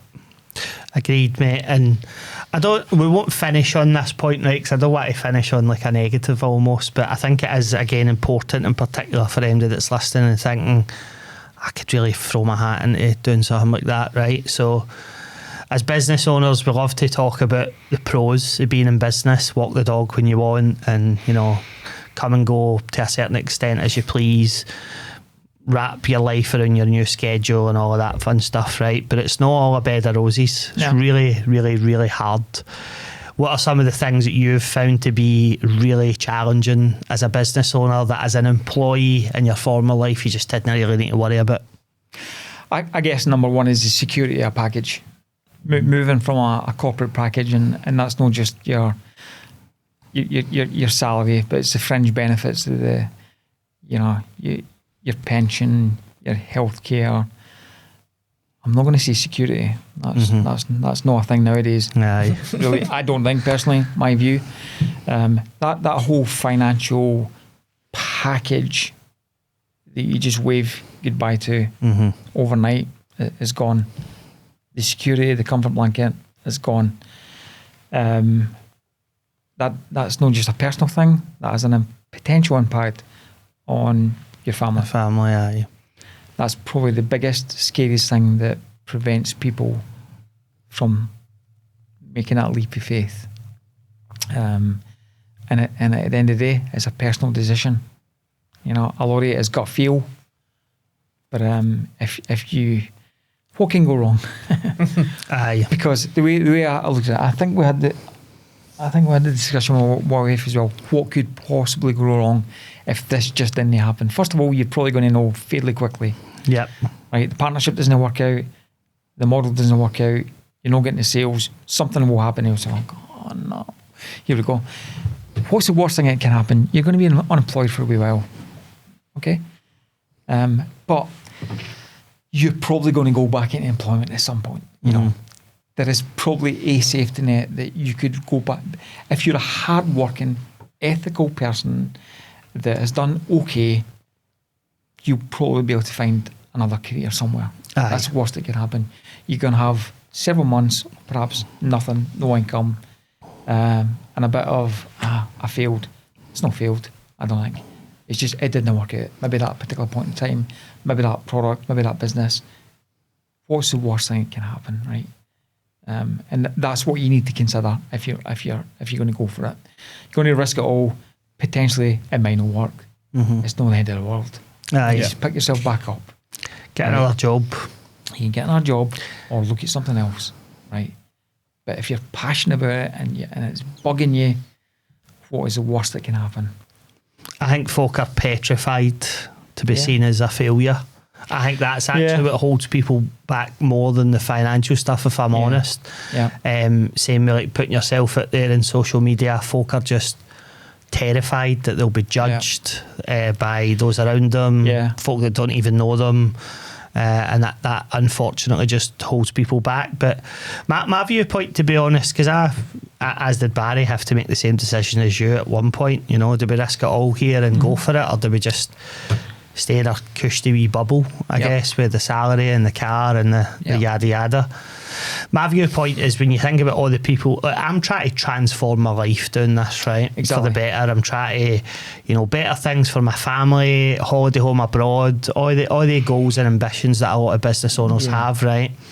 The chance, most of the people that you know that are able to accomplish that have done it through business. Yeah. Right? The chances of you being able to transform your life by continually climbing the corporate ladder, I think, are just, it's not impossible. Some people do it. There's exceptions. People make it to MD and CEO level at really big businesses.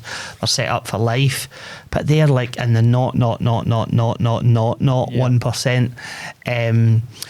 So that was probably what played through into my head when we were in that position. You're like, oh, do we go for it here, or do we know it's you know what? I don't want to take your thunder away. There's been a lot of content in this chat, and I've kind of no spoke about that. But over the years, when I think back now, the amount of promises of that, we'll get there where maybe a bonus or a structure or equity or something in the organisations I've worked at.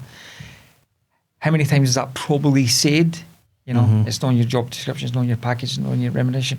But if we, at the end of the year, get to, you'll be okay type thing, how many conversations goes on like that with employees throughout the world, right? And how many realise it? A few. But if you're the boss or you're a leading shareholder of a company, then you can make that happen because you have that decision, you have that authority. You can make it happen if you really work. Relying on others and corporates and other companies, it's okay if you're selling in your package. Life changing, probably not. Life changing, a few maybe, but overall, very, very small percentage go up through that corporate ladder, probably quickly enough to make it life changing. On your own business, you have that opportunity to change your life if you really put in the graft, I think. Good. Well, that feels like a perfect moment to end on. So thank you, I guess, firstly for taking that leap of faith with Barry and I. Thank you for accepting me. It was a big risk to take, we acknowledge, and we'll continue to try and repay that risk as much as we can by being great partners. And thanks for coming along, sharing your story. Loads that I didn't know about, to be honest, despite us working closely together for a few months now. So a great story, to be honest, very inspirational. But thanks for coming along and sharing it. Thanks to our listeners if you've managed to keep plugged in for this long. As always, give us a wee like, follow, share our content on social media, subscribe to our channels. All that stuff really helps, and we'll be back in a couple of weeks with another episode.